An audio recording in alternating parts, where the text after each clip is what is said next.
Leak detection I have through a few sites, mainly being industrial, JDI, we work on ammonia. So a lot of the leak detection is done for ourselves, litmus paper and stuff like that. But we have got F-gas sites, which participate in leak detection with my engineer through sniffers, bubble up spray and general soap and bubbles.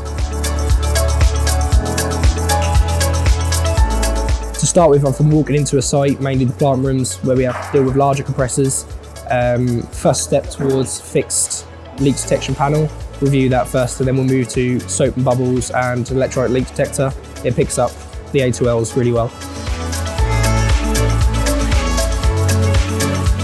Right, okay, so when I was an apprentice, there were stories of refrigerant being used to blow out coils, refrigerant being used to pump up car tyres. There was an awareness of the GWP, let alone the ozone layer, which obviously first was identified as an issue. Leak testing wasn't really carried out. It wasn't a necessity to carry out. It was only if there was a problem with the system. But obviously now there's a lot more options for leak testing, as we probably discussed with the students, the apprentices, everything from leak testing with a bubbler to UV leak detectors, ultrasonic, or even using the trace gas, but again with a leak detector. So there's a lot more options, and with F-gas now, the qualification 2079, the emphasis is on leak detection and the direct impacted environment, which also could be the indirect impacted environment. So hence it's part of the whole procedure for F-gas when the system's being commissioned that these should take place. And the good thing is now the engineers, the senior engineers out there are practicing this, so the apprentices don't know any different, which is a good thing. I think they do. I think now people are ultimately out to impress all the time. Every job that we do, whether it's a small income or a large income, we want to impress not only our client but the people that are looking down on us. Like other companies and stuff like that. I do a lot of social media activity. I do, but basically I like people to look at me as like an ambassador. So the job I do, I want to reflect in how other people operate. And I don't want someone to go, oh, look at how bad that job looks. I want the likes of JVAC to come to me and say, great, you was using our equipment there. What did you think of it? Yeah, it saved me a lot of time.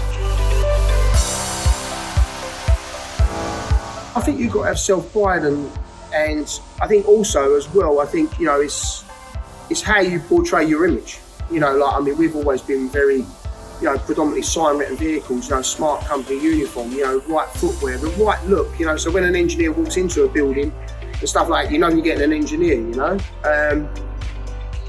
and also as well, having the right tooling, like we said about, if you've got the right tools to do that job, you can, as a person, you can confidently do that work, and then, give your customer the answer they're looking for. When they ask you, how's it going, have you got it running? And you say, I've got it going, short of gas, we found a leak. What we did was we used our new fancy leak detector, and it pointed us in the right direction,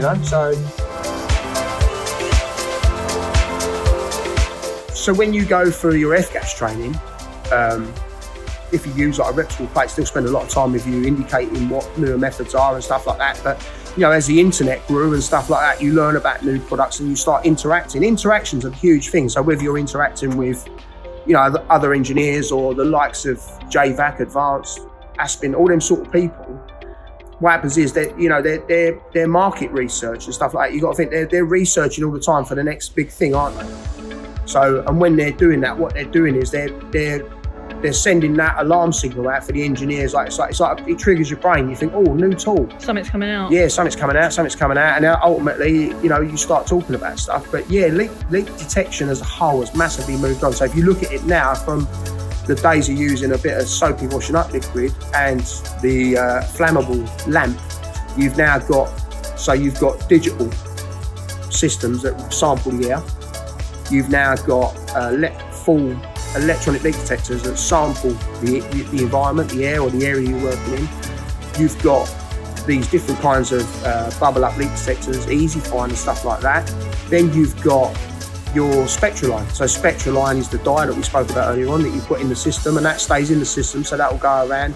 And literally, you know, every inch. I recommend that in any big system, that Spectraline, because it's like a gift from God. It helps you in the right direction. You know, it pushes you that way, so you know essentially you've got to leak test that whole area. You know, and then if you've got anything bigger than that, then you've got to start looking at the likes of using a dry nitrogen, pressure testing it, you know. And there's tracer gas now as well. So yeah, if you've got a leak now which is very, very difficult to find, you've now got tracer gas, which is a mixture, and then you get a different kind of leak detector for that. It is because what's happening now is that, you know, sometimes if you get a really small leak, the problem is with small leaks, they can be very labour intensive. So spending a lot of time looking for it and stuff like that. You've got to think this stuff, these new implications, what you're putting in. So these electronic leak detectors, how advanced they are now on the older stuff. You know, this tracer gas, it's all to save downtime. And, you know, it's like I said to you, you know, you could spend 5 days looking for a leak if you didn't have them tools, but you could spend half a day if you've got the right tooling.